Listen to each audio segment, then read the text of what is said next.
Now, the rest of the story. Billy could feel the ocean reaching up for him.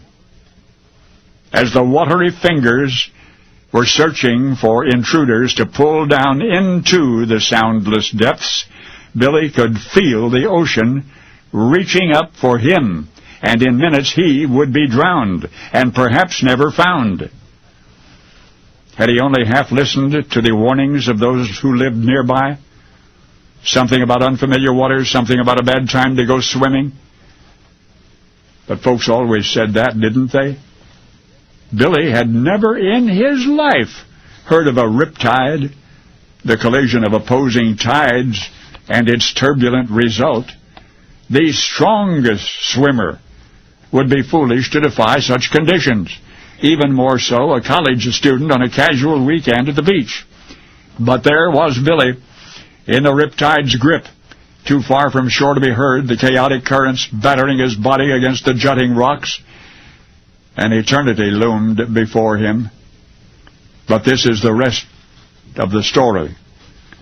One of the other college students that Billy had met on this holiday, a young man from Harvard, was still on the beach, distracted in a conversation with a friend, but for some reason the other fellow suddenly wondered, "Where's Billy?"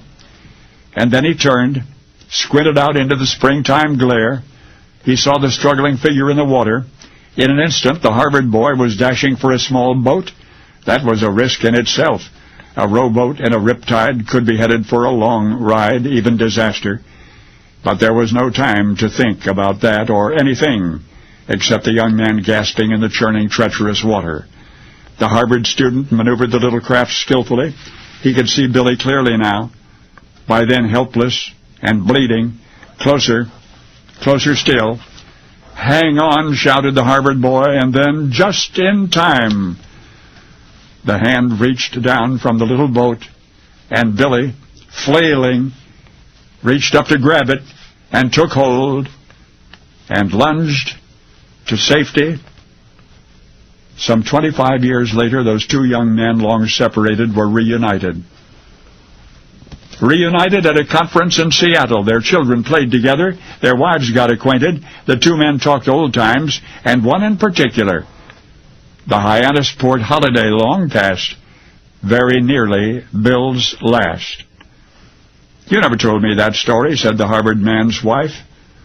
And indeed he had not. He had forgotten somehow.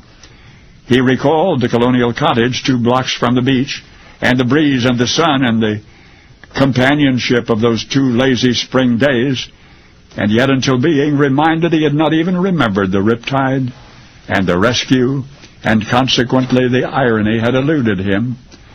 The fact of a Goldwater Republican Harvard student, Fife Symington, a Goldwater Republican student, Fife Symington, later governor of Arizona, risking his own life to save the life of a Democrat, a young man who would one day lead his party to nationwide victory. Of course you know the fellow Fife Symington snatched from the brink of oblivion. Bill was Bill Clinton. Now you know the rest of the story.